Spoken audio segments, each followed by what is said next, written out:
right, but let's talk about our forecast because it's actually improving here in Southern California. However, we're going to start to feel a little bit more a different type of moisture coming in because we have our monsoonal moisture that's slowly exiting, but we're also tracking Tropical Storm Juliette. You can see it's spinning to the west of Baja California. So what this means is we're going to continue to see a little bit more of the clouds moving in starting tomorrow. But all that means for us here in Southern California is that we could see just a few isolated scattered showers if it actually comes a little bit closer to us, but we will see much more clouds tomorrow. But that's about it. But let's talk about our forecast because things, as I mentioned, are going to feel a little bit better today because that monsoonal moisture is finally moving away from us and moving a little bit more to the east. So we are talking about temperatures still similar as yesterday, temperatures topping out in the mid-90s, but because we have a little less of that monsoonal moisture, it's going to feel a little better because of that drier air that we're so used to slowly starts to sneak back in. 77 for Santa Monica, 77 for Manhattan Beach,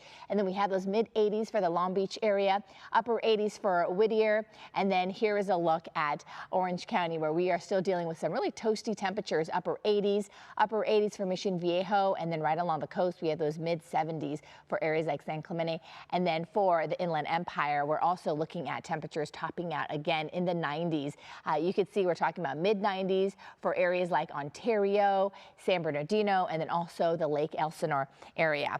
But let's talk about what happens because once we get past today, take a look at what we're dealing with in terms of Tropical Storm Juliette. So I want to show you really quickly. Let's take a walk over to the west coast where you could see that we have Tropical Storm Juliette. So this is what's going to bring us an influx of clouds. Even though it's going to feel better today, tomorrow we're going to see a lot more of the clouds moving in. And then again, it could trigger some isolated thunderstorms and showers for some parts of Southern California. So again, not all areas. It's not going to really affect us too much, but we will definitely see a lot more clouds because of this system.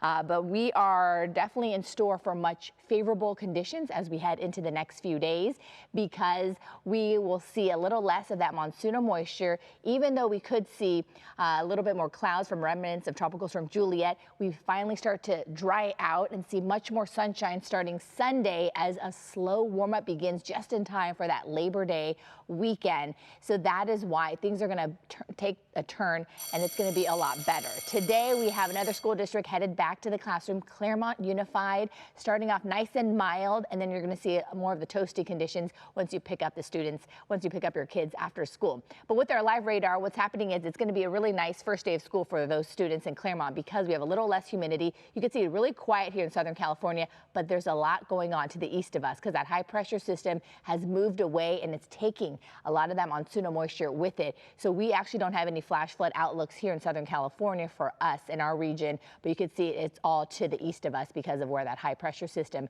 is located. And then because that high pressure system is leaving us, it's going to be much drier. And that's why this weekend is going to be slightly warmer, but because we don't have that humidity, it will feel a lot better for our standards. But because we also have a little bit more of the Tropical Storm Juliette moving in, there is still a chance of those isolated thunderstorms and showers for the Inland Empire tomorrow. But then after tomorrow, as we head into the weekend, you can see we're looking at those temperatures topping on the triple digits by the time we head into Sunday. Valleys mid-90s, a little cooler tomorrow, but again, more clouds because of remnants of Tropical Storm Juliette. And then we're going to climb up into the triple digits again as we head into this upcoming long holiday weekend, mid-80s for the next couple of days for LA and Orange County. Kalina?